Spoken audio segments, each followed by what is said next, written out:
ഓരോ ആഗ്രഹത്തിന് വേണ്ടി വായിക്കേണ്ടുന്ന ഭാഗങ്ങൾ ഫോട്ടോ ഇടണമെന്ന് എൻ്റെ ഒരു സബ്സ്ക്രൈബർ ആവശ്യപ്പെട്ടിരുന്നു. അതനുസരിച്ച് ഓരോ ആഗ്രഹത്തിനും വേണ്ടിയിട്ടുള്ള ഭാഗങ്ങളാണ് ഞാൻ ഇന്ന് ഇടുന്നത്. നമ്മുടെ രാമായണത്തിൻ്റെ വീഡിയോ എല്ലാം ഇന്നലെ കൊണ്ട് കഴിഞ്ഞതായിരുന്നു. പക്ഷേ എൻ്റെ സബ്സ്ക്രൈബറുടെ ഓരോരോ ആവശ്യങ്ങൾ നടത്തി കൊടുക്കേണ്ടത് എൻ്റെ ഉത്തരവാദിത്വമാണല്ലോ. അപ്പോൾ അതുകൊണ്ട് ഞാൻ ഇന്നിങ്ങനെ ഇടുന്നു.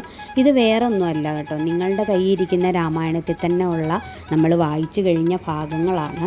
അപ്പോൾ ഇതിനകത്ത് നോക്കി വായിക്കാൻ എന്തെങ്കിലും ബുദ്ധിമുട്ടുണ്ടെങ്കിൽ നിങ്ങളുടെ ആ രാമായണം എടുത്ത് ഈ വരികൾ നോക്കി ഒന്ന് അടയാളപ്പെടുത്തിയാൽ വായിച്ചു തീർക്കാവുന്നതേ ഉള്ളൂ. നമ്മൾ എന്തായാലും എല്ലാ ആഗ്രഹവും കൂടെ ആയിരിക്കത്തില്ലല്ലോ, ഏതെങ്കിലും ഒരാഗ്രഹം വിചാരിച്ചിട്ടായിരിക്കുമല്ലോ, അല്ലെങ്കിൽ ഒന്നോ രണ്ടോ ആട്ടെ. അപ്പോൾ എന്തായാലും ഇന്നുകൊണ്ട് വായിച്ചു തീർക്കാവുന്നതേ ഉള്ളൂ. കുറേശ്ശെ വരികൾ മാത്രമേ ഉള്ളൂ കേട്ടോ. പിന്നെ ചിലത് 1-2 പേജുണ്ട്.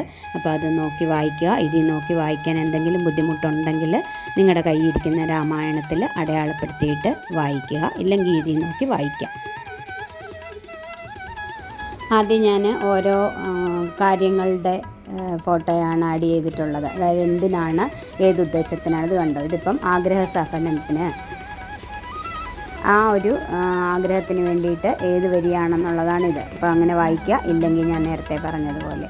ഇത് അടുത്തത് സന്താനലബ്ധിക്ക്. അപ്പോൾ ഏത് വരി മുതൽ ഏത് വരി വരെയാണെന്നുള്ളത് ആദ്യം കൊടുത്തിട്ടുണ്ട്, അല്ലെങ്കിൽ ഇത് നോക്കി വായിക്കും. അപ്പോൾ അതിൽ ആ പെൻസിൽ വെച്ച് അടയാളപ്പെടുത്തിയിട്ടുള്ളതാണ്. ചിലത് ഞാൻ എഴുതിയിട്ടുണ്ട് ഏതാണെന്ന്, അല്ലാത്തത് ആ പെൻസിൽ വെച്ച് അടയാളപ്പെടുത്തിയിരിക്കുന്ന വരി വരെയാണ്. സംശയം ഉണ്ടെങ്കിൽ ഒന്നുകൂടെ പുറകോട്ട് പോയിട്ട് ആ വരി നോക്കിയാൽ മതി.